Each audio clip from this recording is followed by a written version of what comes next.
Hi everyone. 24th January shift 2 question number 12 ആണ് നമ്മൾ ഇനി ഡിസ്കസ് ചെയ്യുന്നത്. Let's see the question.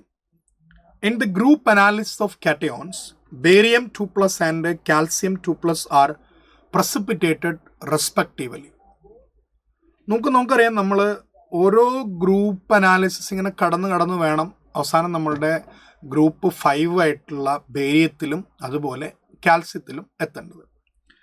അപ്പം നമുക്കറിയാം, നമ്മൾ ഗ്രൂപ്പ് 1 എന്ന് പറയുമ്പോൾ അവിടെ എന്ത് ചെയ്യും, HCl ആഡ് ചെയ്യും.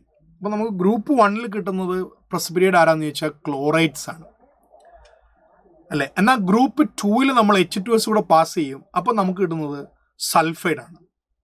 അപ്പോൾ സൾഫൈഡ് ഒന്നുകിൽ ഗ്രൂപ്പ് 2 അല്ലെങ്കിൽ ഗ്രൂപ്പ് 4 ആയിരിക്കണം. അപ്പോൾ ഇയാൾ ഗ്രൂപ്പ് 5 ആൾക്കാരാണ്. അപ്പോൾ ഗ്രൂപ്പ് 5 ആയതുകൊണ്ട് ഒരിക്കലും നമുക്കറിയാം അത് സൾഫൈഡ് ആകില്ല. ഇനി ഹൈഡ്രോക്സൈഡ് വരുന്നത് എവിടെയാണെന്ന് ചോദിച്ചാൽ ഗ്രൂപ്പ് 3 അതായത് അലുമിനിയം, ക്രോമിയം, അവരുടെ കേസിലാണ് നമുക്ക് എന്ത് ചെയ്യുക, ഹൈഡ്രോക്സൈഡ് വരിക. So hydroxide cannot B.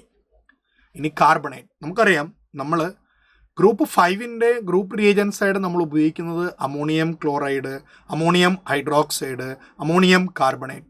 So there we are getting the precipitate of carbonate.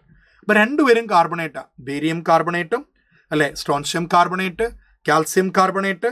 So carbonate അല്ലേ, ക്രോമേറ്റ് അല്ല. ക്രോമേറ്റ് ആയിട്ട് നമ്മൾ ഗ്രൂപ്പ് അനാലിസിസിൽ പ്രസിപ്പിറ്റേറ്റ് ഇല്ല, ഓക്കെ എന്ന് നമ്മൾ പറഞ്ഞു. അപ്പോൾ നമ്മൾ answer for this particular question തീർച്ചയായിട്ടും എന്ത് തന്നെയാണ്, കാർബണേറ്റ് ആയിട്ടാണ് നമ്മൾ എന്ത് ചെയ്യുന്നത്, അവരെ പ്രസിപ്പിറ്റേറ്റ് ചെയ്യുന്നത്. കാരണം ഇവർ ഗ്രൂപ്പ് 5 ആണ്. ഗ്രൂപ്പ് 5 കിട്ടുന്ന പ്രസിപ്പിറ്റേറ്റ് കാർബണേറ്റിൻ്റെ പ്രസിപ്പിറ്റേറ്റ് ആണ്. So our answer for this question is option 3. Thank U.